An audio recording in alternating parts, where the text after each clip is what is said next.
Folks still talk about that boiling summer in '78 when Sweetwater Springs baked under a white sky and the dust tasted like iron on your tongue. The street lay quiet at high noon, just heat, flies, and the creak of a saloon sign, until a single shot cracked the world open. Horses skittered, windows slammed. A young lady in a traveling dress dropped behind the town trough, breath tight, hat pins trembling. He moved without noise, big as a barn door and steady as Sunday. A brim shadowed his eyes, and his hands lived easy on a revolver that had seen more miles than most men. "Keep low, ma'am," he said, voice even, like he'd said it 100 times and meant it kindly every time. He put himself between her and the street while the sheriff traded lead with a knot of hard cases down by the freight office. More shots.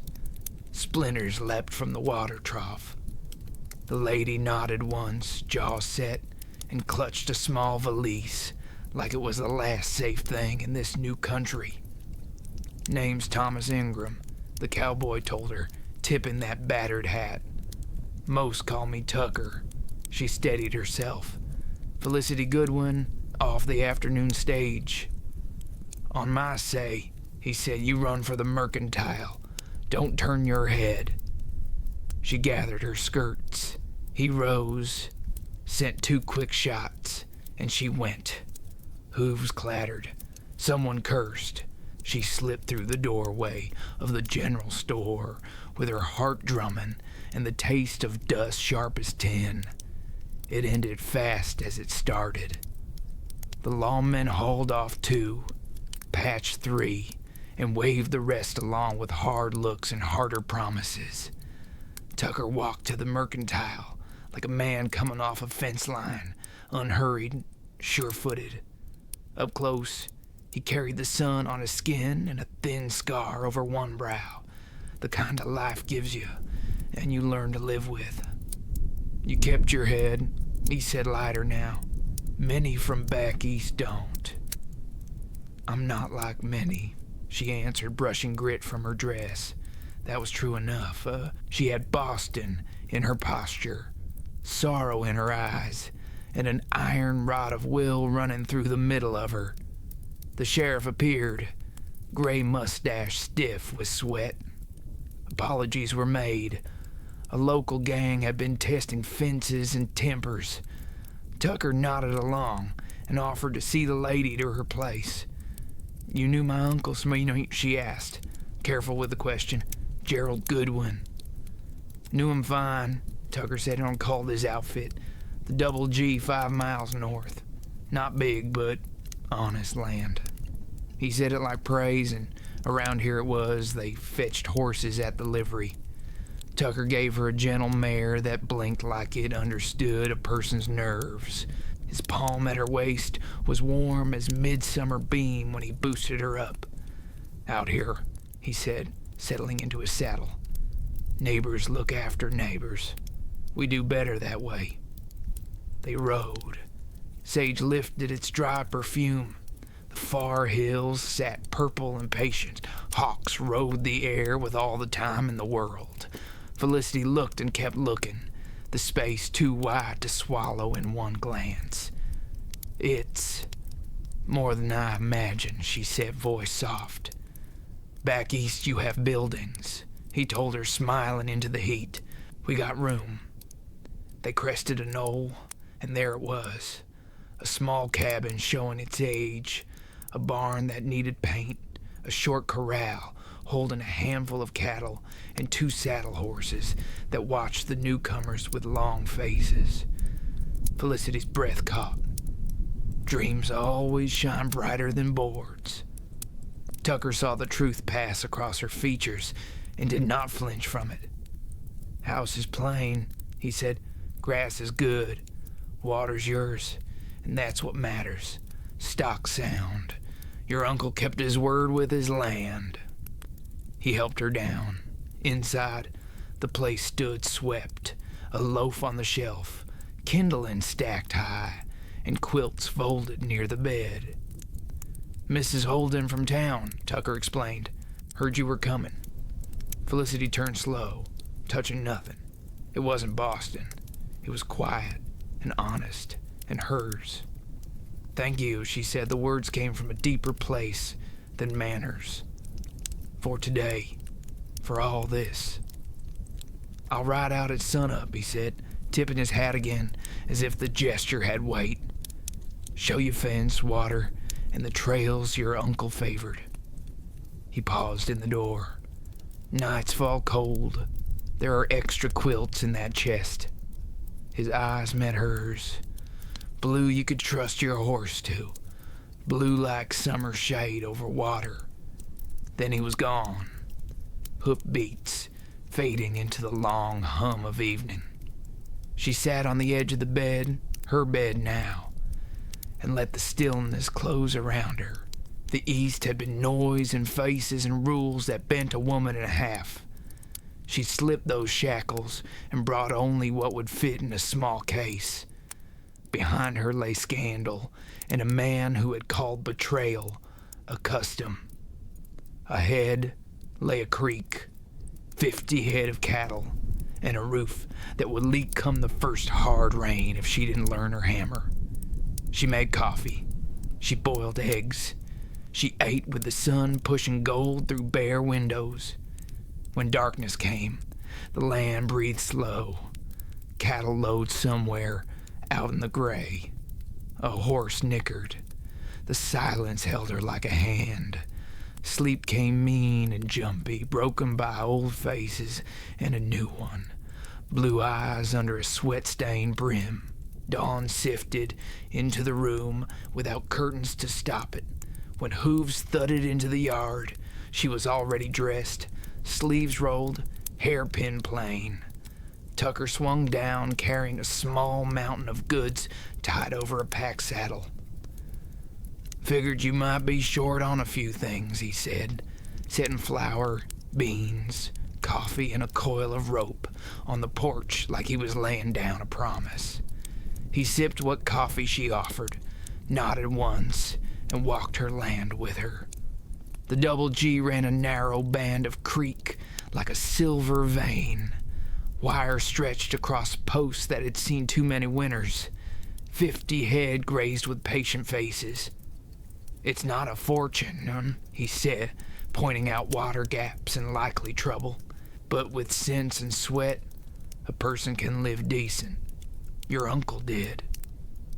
"How does a person learn it?" she asked, trying to tuck the breadth of it into a mind still tuned to parlors and calling cards.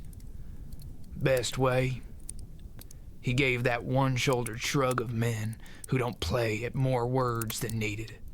"You ride, you mend, you watch the herd, you listen when an older hand talks.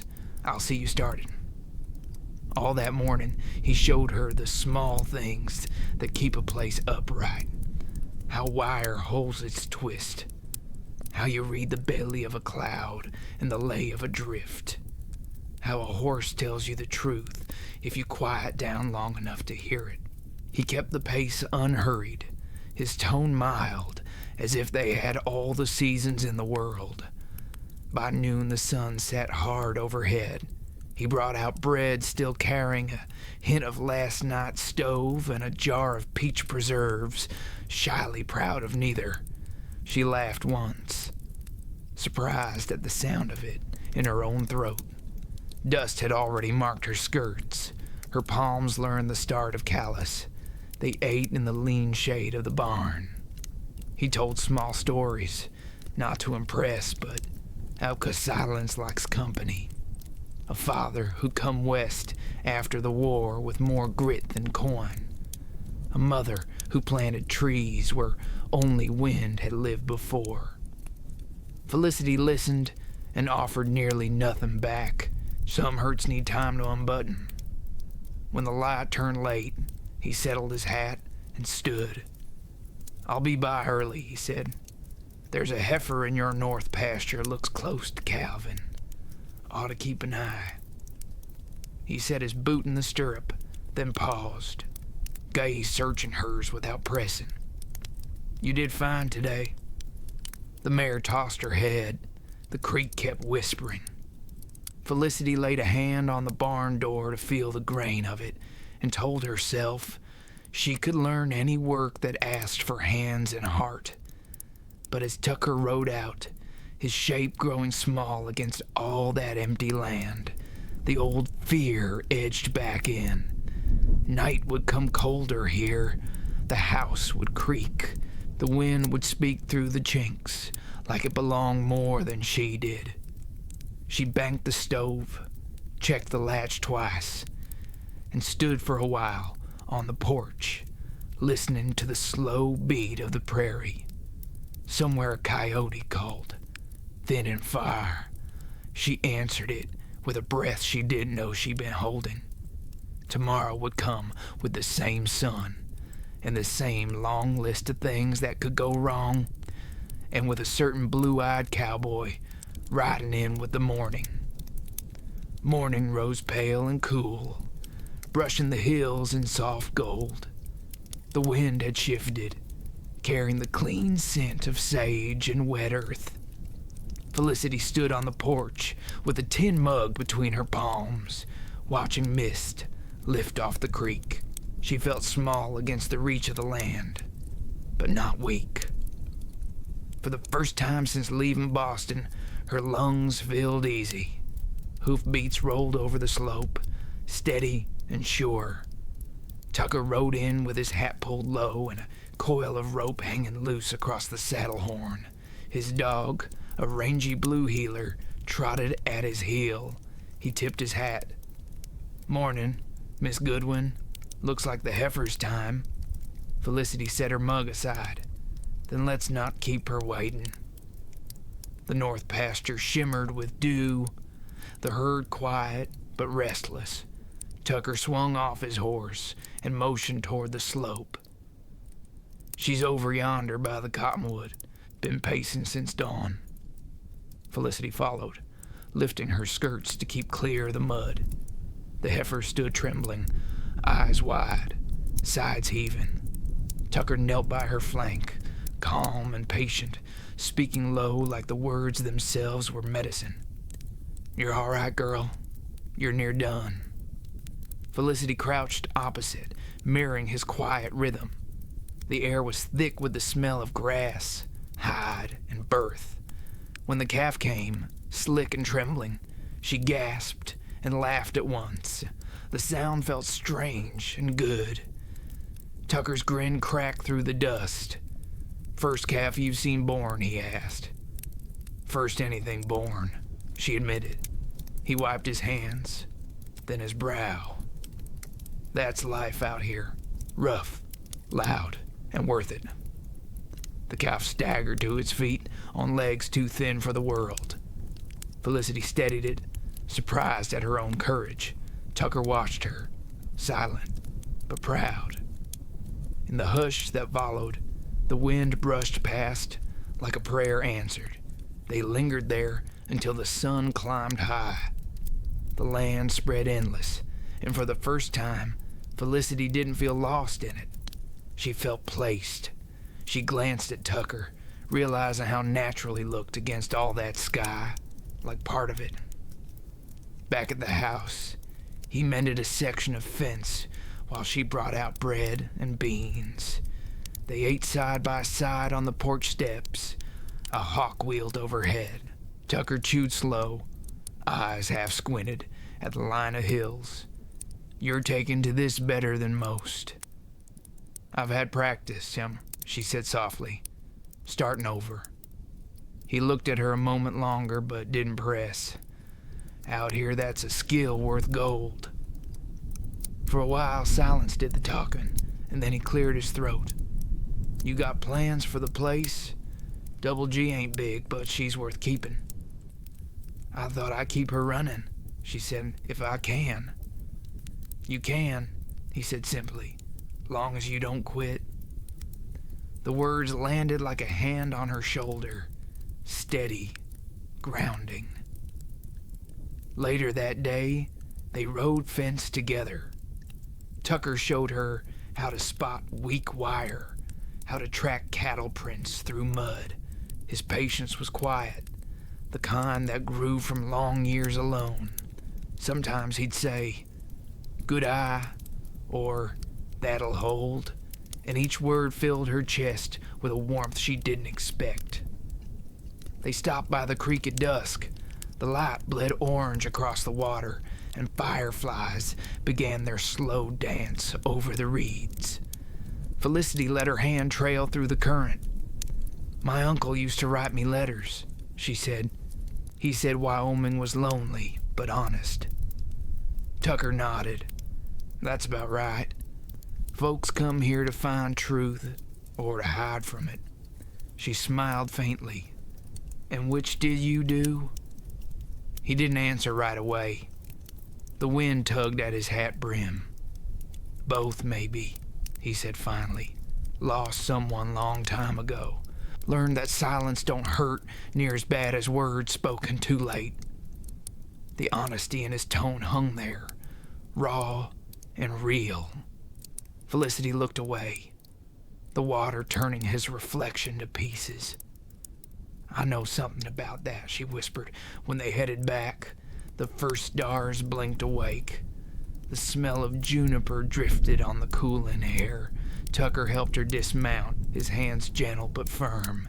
She hesitated, then said, "I could use a lantern fixed tomorrow.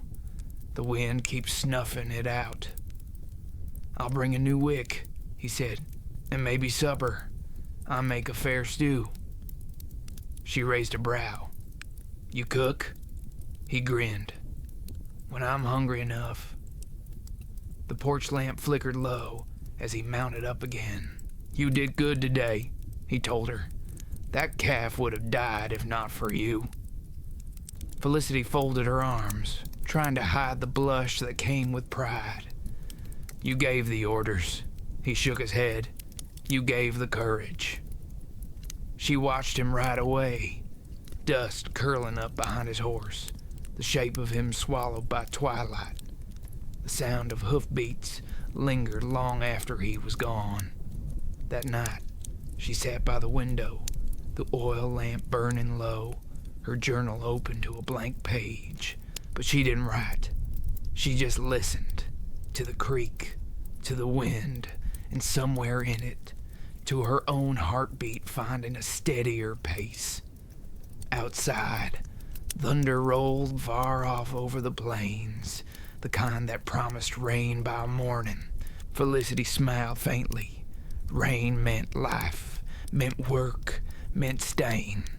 She pulled the quilt close and whispered to the empty room, "Maybe I belong here after all." And out there, miles away, Tucker Ingram rode beneath that same restless sky, thinking of the woman who had steadied a newborn calf with hands too fine for ranch work, and wondering if the silence of Sweetwater Springs was ready for the sound of two hearts learning how to beat together. The rain came soft at first, tapping on the roof like fingers keeping time with the earth. Then it poured, filling the gullies and sending a thin mist across the pastures. Felicity stood in the doorway with her shawl drawn tight, watching the storm's silver curtain wash over her land. By mid-morning, hoofbeats splashed through the yard. Tucker rode in soaked to the bone, his hat dripping, his grin sheepish. "Heifer's fine," he said, "but your bridge took a beating. I'll fix it before she carries off downstream." "You'll catch your death in that rain," she said, fetching a towel. He shrugged. "Died once already. Doctor in Cheyenne swore it." She laughed, a small sound, bright in the gray. "You're impossible. Reckon that's what keeps me breathing." He leaned his rifle against the porch post, the storm painting his shoulders in dark streaks. The rain forced him to stay. She brewed coffee, strong enough to stir the soul, and they shared biscuits and honey while thunder rolled far off. The stove hissed, the windows fogged, and the space between them grew warmer than either meant it to. Felicity glanced at him across the table. "How long have you worked the double G?" Since your uncle bought it, he said. He gave me a chance when no one else would. I've been riding cattle for pay and sleeping where I fell. He smiled at the memory, faint but kind. He taught me that a man's word is worth more than his herd. He said something like that in every letter, she murmured. They talked until the rain softened, and for a while, the world outside ceased to matter. Tucker fixed the lantern, sharpened her axe, and tightened the loose hinge on the porch door. He moved through her home like he'd always known it, careful not to take up more space than offered. By afternoon, the sun broke through the clouds, lighting the wet earth with a shimmer that felt close to grace. Tucker rose, hat in hand. "Creek's rising. I best head back." She followed him to the gate. "Thank you," she said quietly, "for today, for everything." He tipped his hat. "Ma'am, I'll ride this way again come Saturday. There's fences need seeing to." "Then I'll have supper waiting," she replied before she could stop herself. He looked surprised, then smiled slow. "I'll hold you to that." Days turned gentle after that.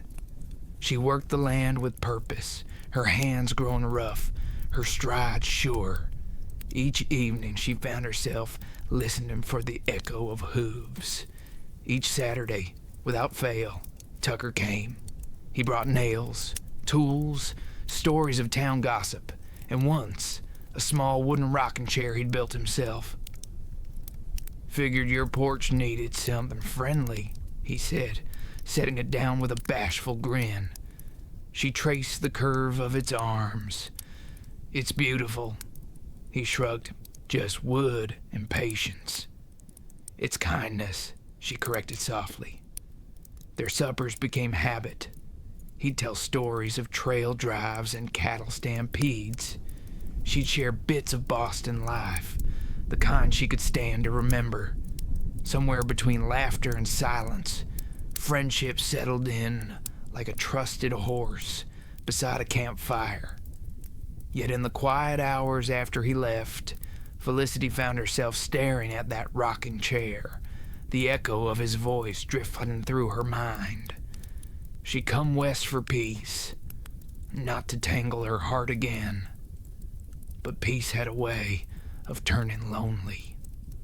One evening, as summer leaned toward autumn, they rode the ridge above the creek. The wind carried the scent of pine and faraway rain. Tucker reined in, eyes on the horizon.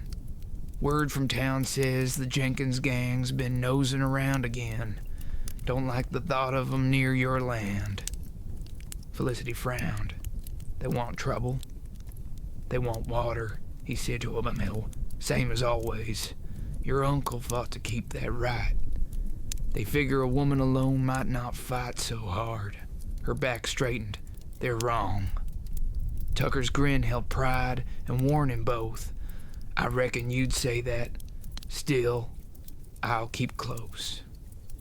"Because you don't trust me to handle it?" "Because I don't trust them not to shoot first." For a moment, they locked eyes, challenge meeting concern. Then she softened. "All right," she said, "but only if you let me pay you for your time." He chuckled. "I'll take payment in coffee. Then you'll go broke." "Worth it," he said, the single word resting easy between them. They rode home under a wash of crimson sky. The air smelled of dust and promise. When they reached the porch, she hesitated. "Would you stay for supper again? I made pie." "You're full of good bargains," he said, following her inside. That night, with lamplight flickering gold across rough walls, they sat close, sharing pie in silence. Outside, the prairie sang its soft, endless song. Felicity glanced at him, at the lines the years had carved gentle around his eyes, and something inside her shifted. Slow, quiet, inevitable. Tucker met her gaze, his tone turning low. You ever think maybe folks cross paths for a reason? She smiled faintly. Or maybe we're just two souls trying to stay warm in a cold land. He nodded once, eyes steady.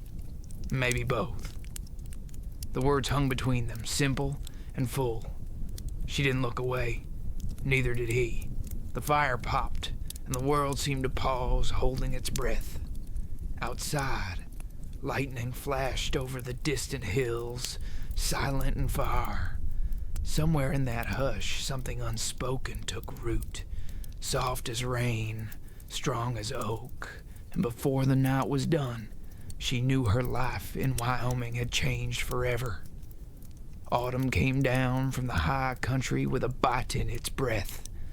The grass browned early, and the sky turned that clean, endless blue that only comes before the snows. Felicity learned to mend harness, to cure hides, to stand steady when the wind blew cruel. Tucker stopped counting the days between visits. He just came, same as sunrise. They worked side by side without speaking much. Sometimes silence says more than words ever can. She noticed how he always carried 2 canteens, how he set his tools in neat lines, how he never rode off without checking her gate latch. He noticed how she hummed when she cooked, how her hair caught the afternoon light like wheat, how she never asked for help unless she truly needed it. One crisp morning, they rode out to fix a line of fence that the last storm had torn down. The world smelled of pine and frost. "You thinking on winter?" Tucker asked, wrapping wire around a post. "I think on little else," she said, tugging her gloves tighter. "If I survive it, I might just believe I belong here." He laughed, that low rumble that warmed the air. "Surviving's just living with more snow." She shot him a look. "And less patience." He grinned, passing her a fresh staple. "You'll do fine." By midday, they finished the line and sat on the tailgate of his wagon, sharing cold biscuits and jerky. Felicity looked across the valley where their fence traced a silver thread through the grass. "Strange," she said quietly. "I used to think fences meant keeping things out. Now I see they mean keeping something worth having in." Tucker's gaze lingered on her profile. "You sound like a woman who's found home." She hesitated. "Maybe. Or maybe I'm just tired of running." He turned the canteen in his hands. "There ain't no shame in resting when you've carried too much." Their eyes met. Something deep and unspoken moved between them, a current older than the land they stood on. That evening, Tucker stayed longer than he meant to. Felicity served stew that smelled of time and comfort. They ate slow, the air outside sharpening with cold. When he finally stood to leave, snowflakes began to drift through the light from the doorway. "Storm's coming fast," she said. "You'll not make it back to your place before dark." "I've seen worse," he started, but the wind howled like it had teeth.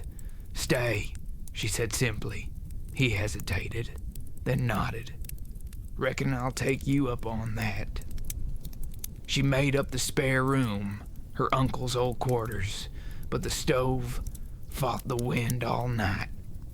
Around midnight, a crash shook the roof, and Tucker was there in an instant, coat half on, boots unlaced, chimney flaps jammed. He called Matty Trophy, fire's choking out. They worked together in the cold, wind tearing at their coats, snow stinging their faces. When it was done, both stood breathless, laughing at the sight of themselves. 2 strangers turned partners in survival. "Lord," she said, brushing snow from her hair, "what a night." "Sweetwater'll test you," he said, his voice gentler than the storm. "But she always gives back what you earn." Inside by the rekindled fire, she poured them each a glass of whiskey. He hesitated before taking it. "Your uncle kept this bottle for years," he murmured. "Then tonight feels worth opening it." They sat close, shoulders almost touching, the firelight painting the room in shades of amber. Felicity looked into the flames, her voice soft. "Boston feels a lifetime away. I came west to forget, but I think what I needed was to remember who I was before." Tucker turned his glass in his hand. "Your remembering seems to suit you." "Maybe," she whispered, smiling faintly. "And you? What keeps you out here, Tucker Ingram?" He stared at the fire for a long time. "My wife," he said finally. "She died bringing our boy into the world. I buried them both under the same cottonwood you saw by the north pasture." Felicity's breath caught. "I'm sorry." "Don't be," he said, voice low. "It was a long time ago. But some losses just learn to sit quiet. They never leave." She set her glass down and placed a hand over his. No one should have to carry that alone. He looked at her then, really looked, and something inside him eased for the first time in years. "I reckon I ain't any more, am I?" The fire popped, filling the silence between them. Outside, snow whispered against the windows, wrapping the world in stillness. Hours later, she rose, meaning to bank the fire, but he caught her hand. His eyes held the same warmth that had carried her through every long day on this land. "Felicity," he said softly, "you ever shared a bed with anyone since you came west?" Her lips parted, breath trembling. "I've never shared a bed," she whispered. A slow smile touched his mouth. "Then tonight," he said, voice husky as cedar smoke, "you'll share my heart too." The room went quiet, but for the wind outside, she didn't answer with words. She didn't need to. Some promises are spoken without sound, just a meeting of hands, the closeness of breath, the knowing that life had circled them both back to where they belonged. When morning came, pale light touched the floorboards, and the storm had passed. The world lay clean and white new again. Tucker saddled his horse with care. Felicity watched from the doorway, a quilt wrapped around her shoulders. "You could stay another day," she said softly. He adjusted the cinch, smiling to himself. "You say that like I ever really left." And she smiled too, knowing in her heart it was true. Winter set its claws deep that year. The wind came down from the mountains with a howl that could chill bone and memory alike. Tucker moved into the bunkhouse beside her cabin, claiming it was closer to the herd, though both of them knew better. Some nights, he'd sit by her stove, mending a harness or sipping coffee, and the quiet between them spoke of everything words couldn't hold. Felicity had grown strong in that cold. Her hands were rough now, her step sure. She could split wood, patch roofs, and drive cattle with the best of them. Tucker would watch her sometimes, proud and uneasy all at once. Proud because she'd become what the land needed, uneasy because the more she belonged to Sweetwater, the more afraid he became of losing her too. When spring finally broke, the prairie lit up green again, and so did hope. They rode the ridges, mended fences, and planned a new barn together. One warm evening, while the sun dipped low and painted the valley gold, Tucker slowed his horse and cleared his throat. "Felicity," he said in voice careful, "there's a matter we ought to settle." She reined in beside him. "What matter?" He rubbed the back of his neck, eyes fixed on the far hills. "Folks talk, you know. Woman living out here alone with a man visiting regular. Sheriff says tongues will wag if we don't put things plain. Felicity smiled faintly. You worry what people say. Not for me, he said, for you. You deserve better than whispers. She tilted her head. And what does better mean to you, Tucker Ingram? He turned toward her, hat in his hands, wind tugging his hair. Means if you'll have me, we'll make it right. Not out of duty or talk, but because I can't picture a morning that don't start with you standing there in the light. For a heartbeat, neither moved. The sky burned copper behind them. Felicity's throat tightened. You're sure? She asked. He nodded once. I've been sure since the day you steadied that calf. Her eyes shimmered, and she laughed softly, half crying. Then you best come inside before the wind changes your mind. They married quiet, just the sheriff, his wife, and the sound of creek water rolling by. No fancy vows, no grand dress, just a promise made honest and plain, sealed with a touch that carried more truth than any paper. Life went on, as life does. The Jenkins gang drifted back once more that summer, trying to claim her water rights, but Tucker met them head on. Felicity stood beside him with a rifle steady as his own. By the time the dust cleared, they knew better than to test her land again. Afterward, when the last of them rode off, Tucker turned to her, grinned lazy and proud. You sure you ain't part outlaw? Only the part that loves fighting for what's hers, she said. He chuckled, pulling her close. Then I'm guilty too. The seasons rolled easy for a while. They rebuilt the barn, planted a new garden, and filled the house with the kind of laughter neither thought they'd ever hear again. Some nights, they'd sit on the porch swing he built, watching stars blink awake over the prairie. Felicity would rest her head on his shoulder, listening to his heartbeat under the quiet sky. Then came that Christmas. The snow fell deep and clean, muffling the world. Felicity's time came sudden, before dawn. Tucker ran for the midwife, but the storm had buried every trail. He returned pale and trembling, finding her by the fire, breath short, eyes fierce. Don't you dare look at me like that, she said through the pain. I've weathered worse. He dropped to his knees beside her, hands useless, heart hammering. You can't. Don't say it, she hissed. Not fear. Not tonight. He swallowed hard, holding her as she bore the storm inside her body. Hours passed. The wind screamed. The fire roared, and finally, a cry rose over both. A daughter, small and loud as hope itself. Felicity lay back, tears shining in her eyes. She's perfect. Tucker stared at the tiny life in his hands, wonder softening every scar. She is, he whispered Hydasia. She's the whole prairie in one breath. They named her Grace, because that's what she brought into their lives.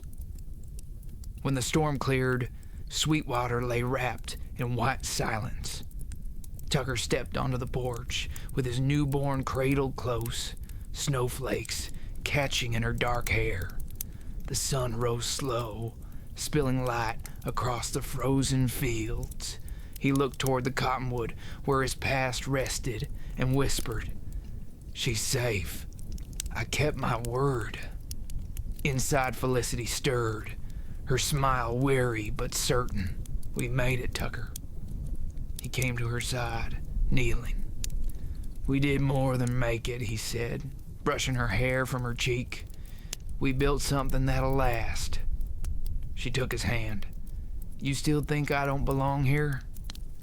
He shook his head, eyes bright. You're the heart of this land now. Always were. I just didn't see it soon enough. The fire crackled, the baby sighed, and the world outside glowed with a peace neither had known in years. Later, as dusk fell, they sat together watching the light fade across the fields. The rocking chair creaked soft under them. Tucker wrapped his arm around her, voice barely above a whisper. Funny thing, Felicity. Thought I lost everything that made a man whole. Turns out I was just waiting for you to ride in and prove me wrong. She smiled, eyes half closed. Then let's never let go. He kissed her forehead, the firelight flickering gold against her skin. Not in this life, he said, nor the next. And as the stars came out one by one over Sweetwater Springs, the old house glowed warm against the dark, proof that even out here, where dust and memory live side by side, love still finds its way home.